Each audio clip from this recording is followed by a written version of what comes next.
Hello दोस्तों, हमारे channel पर आपका बहुत बहुत स्वागत है। दोस्तों आज के इस वीडियो में हम एक ब्लूटूथ ईयरफोन को रिपेयर करेंगे। दोस्तों ब्लूटूथ अच्छा खासा चल रहा था, फिर चलते चलते एक कान में आवाज़ आना बंद हो गई।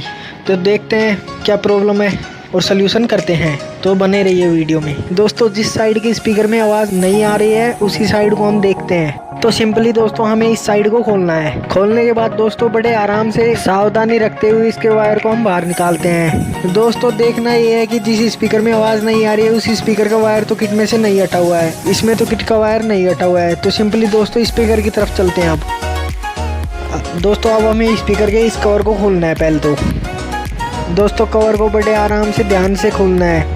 इसे खोलने के बाद ये चेक करना है कि स्पीकर के वायर जुड़े हुए हैं या नहीं। अगर दोस्तों वायर हटा हुआ हो तो उसी स्थिति में तो हमें वायर को जोड़ देना है, पर इसमें वायर भी नहीं हटा हुआ है। दोस्तों इस स्थिति में हमें सबसे पहले तो स्पीकर से वायर हटाने हैं। दोस्तों बड़े आराम से और ध्यान से इस वायर को हटा लेंगे।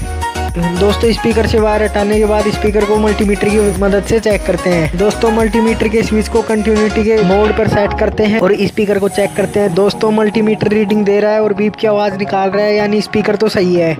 अब दोस्तों इसके वायर को भी हम मल्टीमीटर से चेक करते हैं। दोस्तों मल्टीमीटर कोई रीडिंग नहीं दे रहा है, तो इसका मतलब इसका वायर ही खराब है। तो दोस्तों इसके वायर को हम चेंज करते हैं। दोस्तों इस खराब वायर को यहाँ से हम हटा लेते हैं और दूसरा वायर लगाते हैं।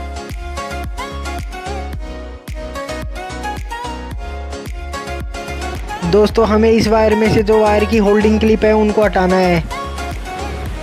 इसी प्रकार हमें दूसरी साइड की भी क्लिप को ऐसे ही हटाना है। दोस्तों क्लिप हटाने के बाद हमें एक पुराने ईयरफोन का वायर लेना है और दोस्तों सिंपली इसके कनेक्शन हमको करने हैं। दोस्तों सबसे पहले तो हमें इस वायर को इसके अंदर से डालना है। दोस्तों वायर को डालने के बाद उसके ऊपर सपोर्ट क्लिप लगानी है हमको।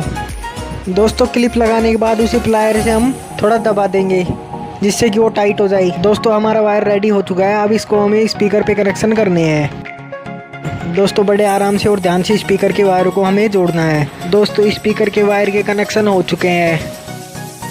सिंपली दोस्तों स्पीकर को हम स्पीकर बॉक्स में लगा देते हैं।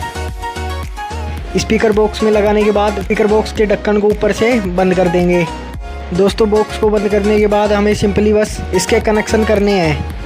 दोस्तों कनेक्शन हो जाने के बाद हमें सिंपली इस किट को इसके अंदर सेट करना है। दोस्तों ध्यान रहे कोई वायर बाहर ना रह जाए और फिर इस बॉक्स को हम बंद करते हैं। दोस्तों अब हमारा ब्लूटूथ पूरी तरीके से ओके हो गया है। दोस्तों इस प्रकार आप किसी भी ब्लूटूथ को रिपेयर कर सकते हैं। और दोस्तों हो सकता है किसी में स्पीकर खराब हो या फिर किट भी खराब हो सकता है। किट खराब होने के चांस बहुत कम रहते हैं। तो दोस्तों इस प्रकार आप इस ब्लूटूथ को रिपेयर कर सकते हैं। दोस्तों वीडियो कैसा लगा कमेंट में जरूर बताएं और अगला वीडियो किस टॉपिक पर चाहिए कमेंट में जरूर बताएं।